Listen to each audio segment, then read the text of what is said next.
blown up the comments on this last video that I did about living in Puerto Rico. Thanks for the comments, the good ones and the bad ones. So I have a guest here, and this is my sister, if you can't tell, because we look, pretty similar. But, her idea is also that she wants to do her second phase of life living back in Puerto Rico. And we were both born and raised in Puerto Rico. So I'll let her tell you a little bit about herself and her thinking about what Puerto Rico means to her. Thank you for having me, big sis. Puerto Rico is home. When I say I'm going home on vacation, that's where I'm going. I go home.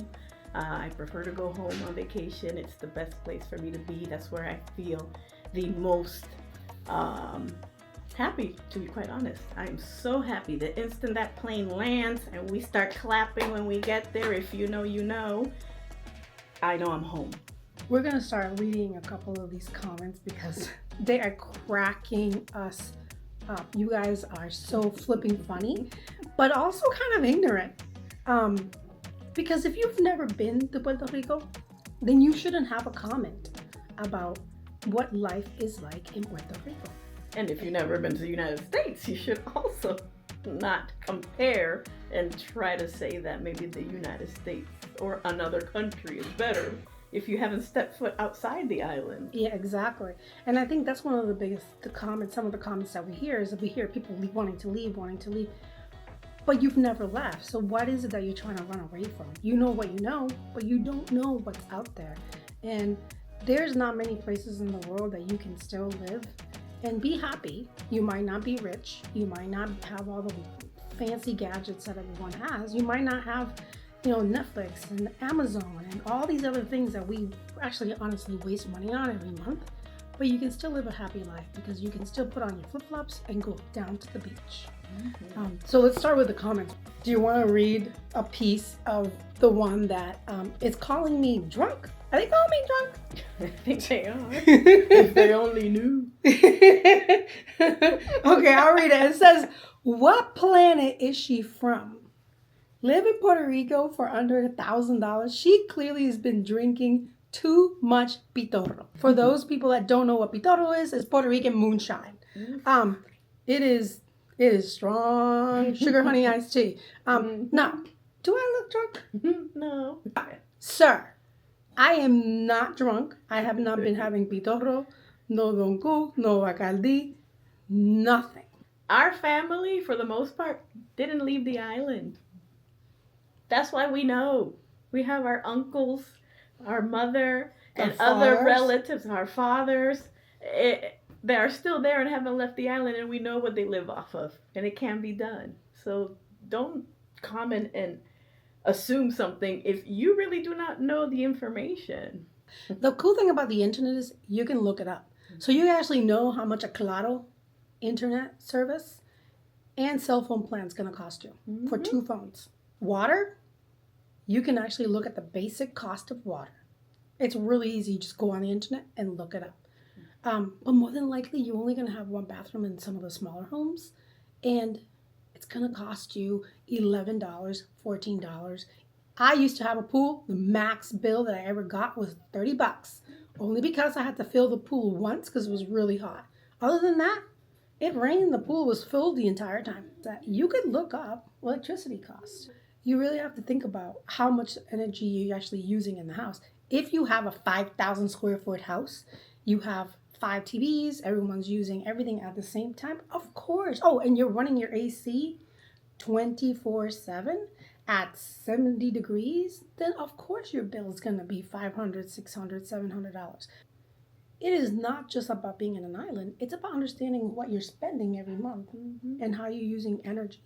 So if you want to start adding additional things on a monthly basis, that's your personal choice. If you want to start having your Amazon subscriptions, if you want to go eat 5 times a week for lunch and dinner, because a lot of us do it, that's how your costs are going to keep escalating.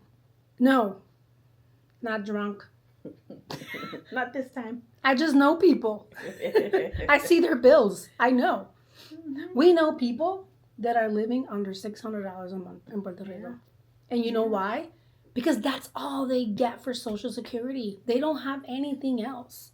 So where do you think any other money is going to come in? Let's go to the same person, which is really funny. He goes, no way she's sober. Electricity, $40. Oh, maybe she's talking about the few days that the electricity is on. You know Where what? do you live on the island? First, are you even on the island? Because I don't even know if they mentioned whether or not. Yeah, they're I on don't the know. Yeah, island. are you on the island? Yeah, the electricity goes out, but the electricity goes out in many places around the world. Does it go out more in Puerto Rico? Yes, it does. You hear about it because it's local. It's here. You're in the United States. You're gonna keep hearing about el apagón. You know, just on New Year's Eve, I think, or Christmas Day. Oh yeah, that's true. There was the electricity. The grid went down again. Life is not perfect. It's an old infrastructure, but people are prepared now. They have solar panels and they have generators. Mm-hmm. And I think most of us can survive without electricity for 5 or 8 hours or something like that. We will survive. Our life will continue, and the electricity will come back. Mm-hmm. The other thing that happens, because nobody mentioned it, is we lose water all the time. Yeah, every single time. The water goes out all the time. You know what? We're survivors. If we survived through Maria and so many other hurricanes, we can survive a handful of hours without any water. People have cisterns. You gotta get smart. They're available everywhere. You know those Home Depot? They have them. Or any other ferreteria, which is hardware store. You see the big blue tanks, black tanks? Buy one. Or if not, you can go old school and start collecting it in the blue barrels like everyone else does, right? You get a little cup and scoop it up. It happens. You have to adapt. We all adapt. And yeah, definitely still sober. Yeah, she is. One of the ones that I really like, a woman recently visited in May 2024, and they thought that the air was amazing, the garden, the vegetation, and the free outdoor activities are amazing. And you can have a great life in Puerto Rico. I can't agree with you more, and I want to thank Linda for visiting the island and seeing how beautiful the island is. Mm-hmm. You definitely need to get out and actually see the island. Don't just stay in your hotel room. You're all inclusive. You have to go out and explore. It's not that difficult to throw it in your Google Maps. Look up some local things to do. They're all usually free. And just go explore the island. It's absolutely beautiful. Another person agreed. $1,000 means no debt, only food and water and power, maybe internet and a phone. Not going out, eating, and maybe only once a month, and eating cheap. Yeah, that's true. That's the sacrifices that you have to do. It is not just living on an island for $1,000 a month. It's in every single place that you live for the rest of your life. You're going to have to make a sacrifice on how you want to live your life. If you want to stay working until you're 70, 75, then that's your choice. But don't knock down other people's choices and the fact that they can do it because they have a plan. Mm-hmm. If you don't try it, then you don't know if it's ever going to work. So I highly recommend that you make a plan now and you write down what your expenses are and what you think you're going to be spending when you're retired, whether it's 10, 15, 20 years from now, and figure out how you can live your life. Inflation is about 3 to 4% every year. So you can do, that's an easy math. If maybe you're going to spend 30 grand, add 4% every year for the next 10 years. And that's what you're going to be spending when you're retired. Now there's one that made me really sad. And I say made me sad because the person was so upset that they've never left the island. They've never visited another place. But what do they want to do? They want to leave. Why do they want to leave? I've been dying to go back since we left. I'm definitely appreciative that my mom brought us over here and whatnot, but I'm ready to go back. I made sure I took my children back every summer. Both my children know where they are from, even though they were born out here. And they love going back home. They love going to Puerto Rico. But we were there every single summer. We were. We absolutely were. If school was out on a Wednesday, that Thursday we were on a plane to Puerto Rico to stay with our grandparents, abuelita y abuelito. That was like 10 years we were doing it. Yeah. And even as adults, we kept going back. Yep. So It actually makes me really sad when I read this one comment about a person that's never left, that doesn't know what's out there, but they think that it's better out there than where they are. What could be better than being with your family, with your friends, with the things that you know?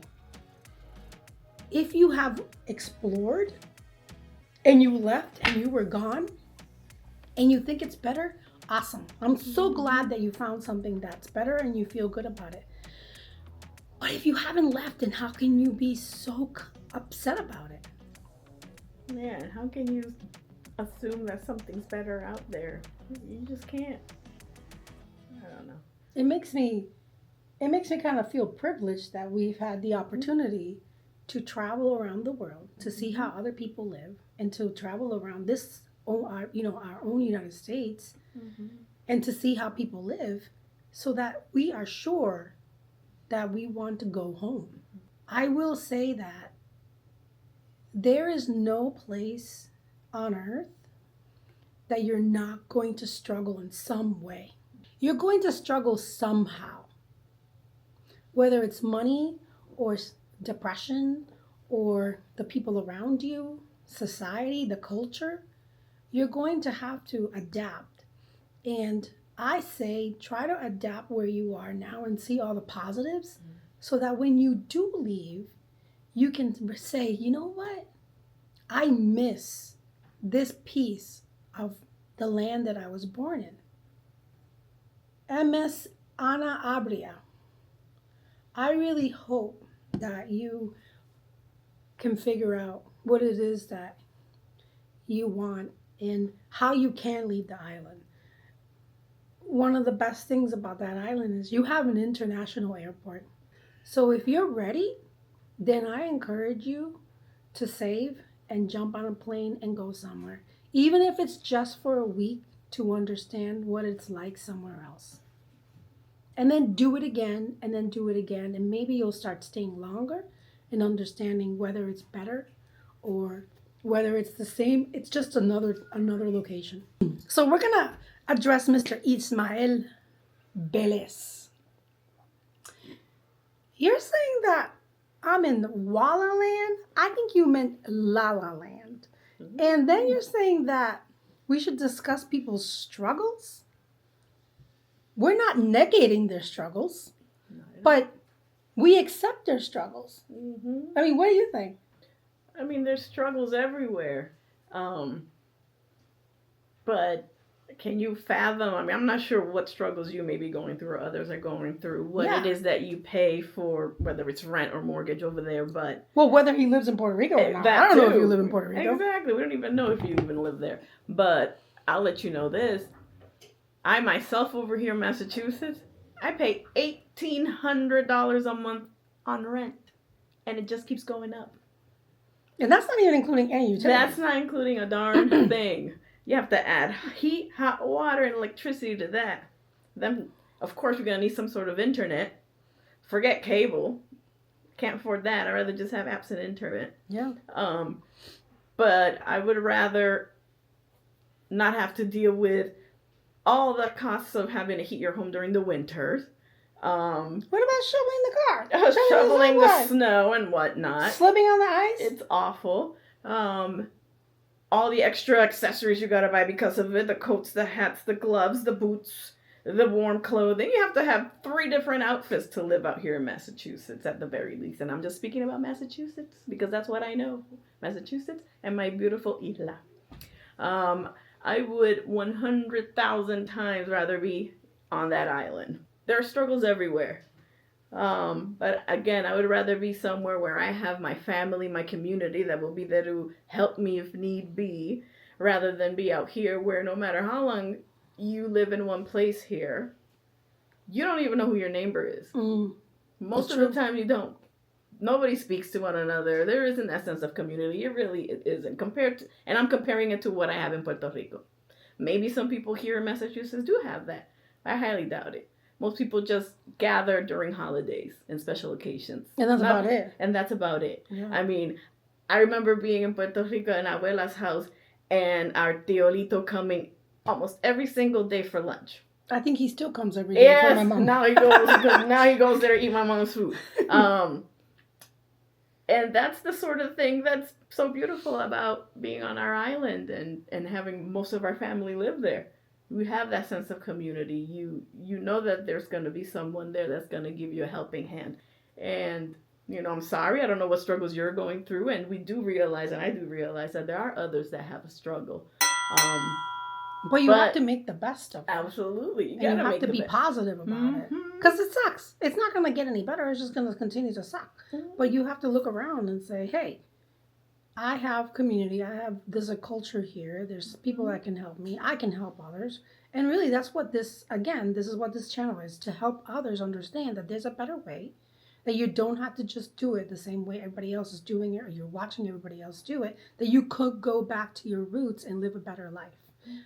Because of whatever your situation is. And if you don't have any family over there and you don't have a connection to Puerto Rico, then stay over here. Stay where you are. That's not your community. But if there's someone there and that you can align yourself with, and that they're going to help you and they're going to teach you and you're going to see happiness, then hey, I encourage you to go back and start visiting where you're from. So yeah, to me is stop calling yourself Puerto Rican if you haven't even been to the island of Puerto Rico and you don't get it. Because it has, like Ileana said, if when you land in Puerto Rico, there's clapping, because we were happy to come back home. So I think that if you haven't been in the island in a long, long time, stop with the negativity. Stop speaking about how bad it is. It's bad everywhere. It's more dangerous in the United States than it is in Puerto Rico. Don't let people assume that it's awful to go over there and try to stop them from going over there. And if you're on the island and you've never left, don't assume that there's something better out there until you actually go out there and explore, and hopefully maybe you do find it. But then hopefully you'll also see that our incredible isla, there's nothing like it in the world. And for me personally, that's where I'm going to finish my next stage of life. I can't wait to get back there. I want to thank you for coming on. And I know that you have a particular love for Puerto Rico and where we're from. And we've always have a calling to come back to the island, come back to the Isla Borinqueña, and really be part of the culture and the community that's there. And when people say that the culture and the community are going away, that's not true. Because culture doesn't go away. That's something that's in you. And still to this day, one of the most favorite things that happens when you're eating in a restaurant in Puerto Rico is when you are about to start eating, a stranger will say, Buen provecho. Bon appetit. They don't know who you are. They don't know what you're eating. You could be eating a soda, but that's what they're going to say. And to me, that shows you the culture is there. So when people are saying that the culture it's leaving Puerto Rico, that it's not the same because we have to progress. The island has to progress. We as human beings have to evolve. We have to progress. If not, it's not going to work. Then the culture will go away because we have to share it with the people around the world. So there's an ad right now. It's called Live Boricua. Yeah, we invite you to come down to the island and live what we live. Live what the people live on the island. And some people struggle. We all struggle. But it's not like that all the time. There's so many more happier times than are negative times. And that's why we want to go back. Yes. So to the negative people, I hope Deuces. I hope that this makes you think a little bit. And for the people that want to come back or that want to live there, that want to make their home there, that you've never been there, but you want to experience it, come on. We're welcoming you. But come down. Come down to the Borinqueña. Come experience our food, our people, our beaches, the hospitality. Come experience being a Boricua. Porque yo soy Boricua. Pa' que tú lo sepas. Thanks for watching. And until the next one. And then for the people that are going to be waiting for the next one. So we are going to be starting our home construction, and we're going to try to document that the entire time. Permitting is out there. Well, hopefully it'll be done. Puerto Rico's really slow with building houses. Remodeling houses. But it's almost there, and we should be starting in a couple of months, and we'll be sure to document the process of the torture it is of renovating a house in Puerto Rico. Ileana's gonna have to go through it too in a handful of months, so she'll learn from our many mistakes. So Yay! woo! Thanks for watching. Bye.